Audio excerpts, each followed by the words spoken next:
An innocent village boy grows into a young man, only to discover his life was never his own. A hidden past, a dangerous plan, and a love that refused to be controlled.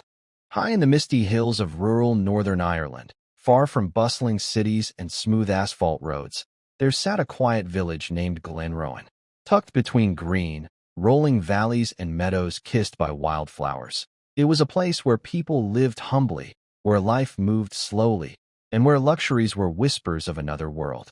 In a small stone cottage with a crooked chimney lived Tommy O'Neill, a boy with dirt-streaked knees and a pocket always full of marbles and wild berries.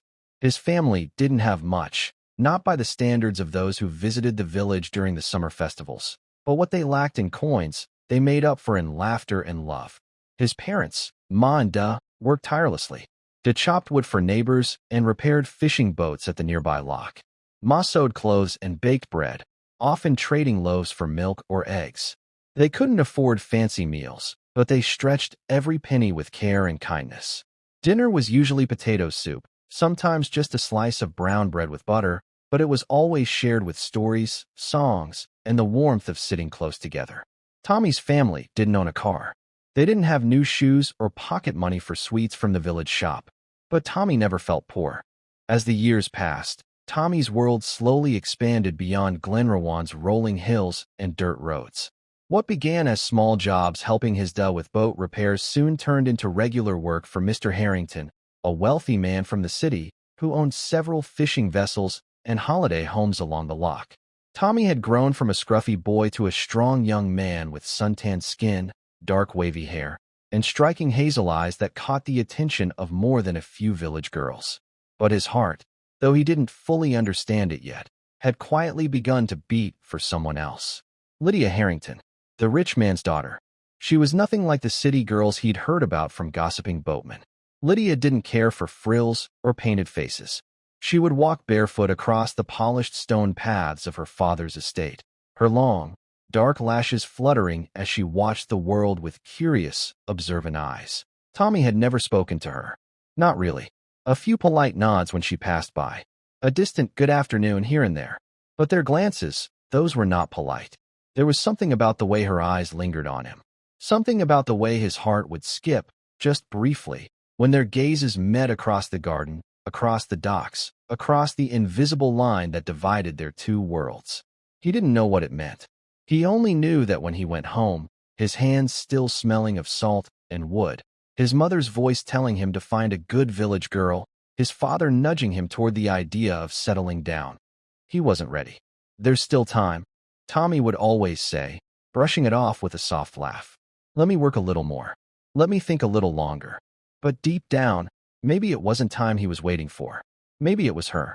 One autumn day, Mr. Harrington offered Tommy a steady job maintaining the estate grounds, a proper position, a chance to earn more than his father ever could. You've proven yourself, the rich man said, clapping him on the shoulder. You've got sharp hands and sharper eyes. I trust you. It was the first time Tommy had truly seen the city house up close, beyond the workshop, beyond the garden walls. It was a house with grand halls, echoing marble, and chandeliers that caught the morning sun like crystal raindrops. But what caught Tommy's breath that day was Lydia, standing at the top of the staircase, her hair caught loose by the breeze from the open window. She smiled at him. For the first time, not the distant smile of a stranger's child, but something warmer, something that reached her eyes. For the first time, Tommy allowed himself to wonder, could there be a place for him here? Could a boy from Glenrowan, who grew up eating potato soup by the fire, who wore hand-stitched shirts from his mother's mending basket, stand tall in the world of silk and silver? He didn't know, but he wanted to find out. At home, Ma still teased him about the village girls. Tommy O'Neill, you'll be an old man before you settle down. There's still time, Ma he'd say, that same quiet, stubborn patience in his voice. But his heart wasn't in Glenrowan anymore, not fully. It beat somewhere between the hills and the Harrington estate. It beat in the lingering looks, in the unanswered questions, in the secret hope that one day, perhaps, their paths could truly meet. The little cafe in Glenrowan was unusually busy that afternoon. Lydia sat at a wooden table near the window with her friends, laughing softly over cups of tea. The quiet charm of the village had always pulled her back, even when her world was supposed to belong to grand halls and silver cutlery. And then Tommy walked in. His hair still damp from morning work at the docks, his sleeves rolled up, his hands marked by honest labor. The sight of him tugged at her chest in a way she had grown used to over the years, a soft ache, a pull she had no words for. A shy, gentle smile slipped from her heart to her lips. But then, it happened. One of Lydia's male friends, a boy from the city, bold, overconfident, came up behind her, placed his hand on her shoulder, and whispered something too closely into her ear. Tommy's expression shifted, just briefly, but Lydia caught it. A flash of something raw, something new. Jealousy.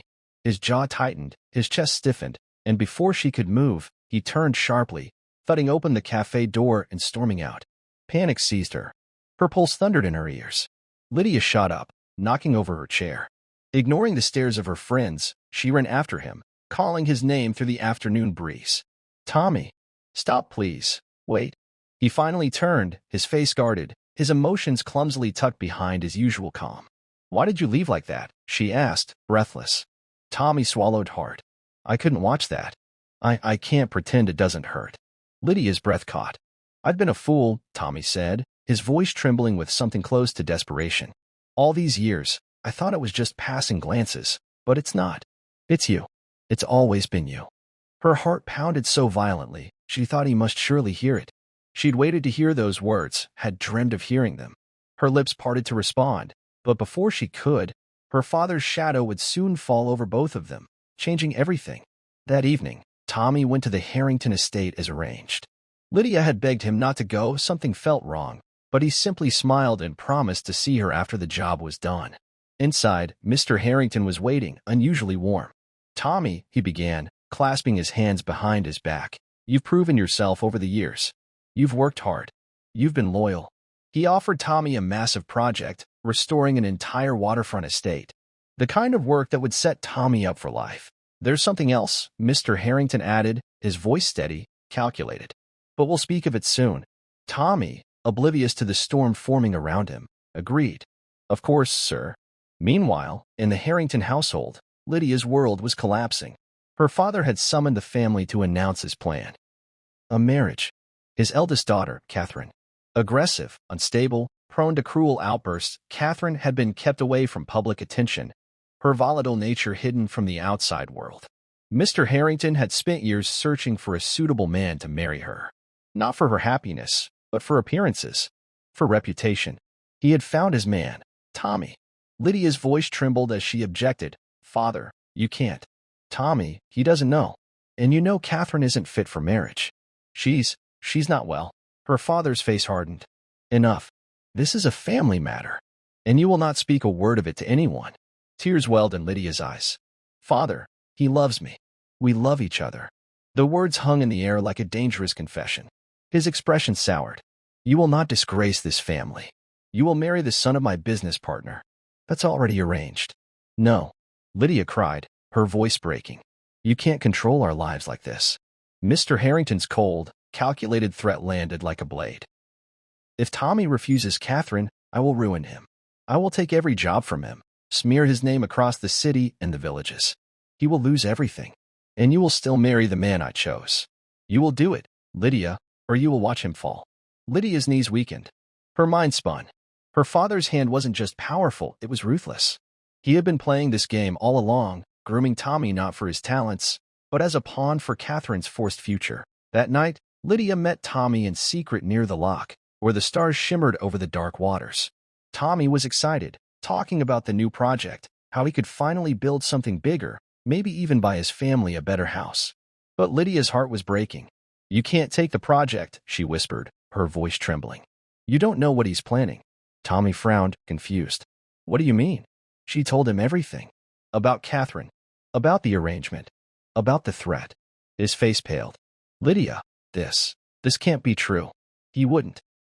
He would, she interrupted, tears streaming down her cheeks. He is. And there's something else. Tommy's brows furrowed. What? Lydia's voice cracked. Catherine, she was married before. My father never told you, but she had a husband. The weight of it crushed Tommy. He realized now. The kindness, the steady work, the trust, it had all been a trap. A slow, deliberate manipulation. His life was no longer his own. Tommy looked at Lydia, his heart torn between love and duty, between freedom and destruction. "I can't lose you," she whispered. "But if you say no, he will destroy everything you've built." Tommy cupped her face gently, his thumb brushing away her tears. "Let him try," he said softly. "I'd rather build from ashes than live in a golden cage." What Lydia and Tommy didn't know was that Mr. Harrington's plan was already crumbling. Catherine wasn't just a troubled woman. She was already married. Her husband, a wealthy businessman from another city, had endured years of torment.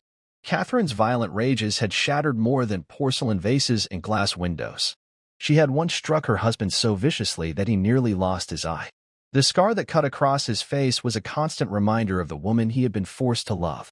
When he filed a police complaint, Mr. Harrington had done what he always did. He buried it with money. But what he hadn't counted on was that the man he tried to silence was not a man who would stay silent forever. Catherine's ex-husband, humiliated and furious, unleashed the truth. He sent his story to the press, names, dates, evidence, everything. He exposed Mr. Harrington's manipulations, his secret payments, and his cruel attempts to buy his way out of justice. Within days, the story broke across newspapers and city headlines. Wealthy businessman covers up daughter's violence. Years of abuse exposed. The scandal swept through Mr. Harrington's world like wildfire. His reputation collapsed. His partners withdrew. His deals vanished. His name became toxic. All the power he had built, all the control he had clung to, it slipped through his fingers like grains of sand. Catherine was publicly disgraced and isolated. Her father's empire shattered around her. When Lydia read the news, she felt a strange mix of sorrow and liberation. For the first time, her father couldn't touch them. His power was gone. His threats were empty. She packed her things quietly that evening. She didn't argue. She didn't look back. Tommy was waiting for her by the lock, where their story had first unfolded beneath the stars. "Are you sure?" he asked, his voice soft, steady. Lydia slipped her hand into his. "I've never been more sure." Together, they walked away from the Harrington estate, from the twisted plans, from the weight of wealth and family legacy. They didn't know where the road would take them, but they knew they would build something of their own, something honest, something sweet, something free. They returned to Glenrowan, where the hills were still green, the sky still wide, and where love didn't come with conditions. Years later, Tommy and Lydia would sit outside a small, sunlit cafe, the same cafe where he once stormed out and she once ran after him. They would laugh, holding hands, their children playing nearby. Life was simple, but life was theirs. The world had tried to tear them apart, but love, the kind that grows slowly, the kind that survives storms, had led them home. And in those quiet, ordinary days, they found a richness far beyond silver and silk.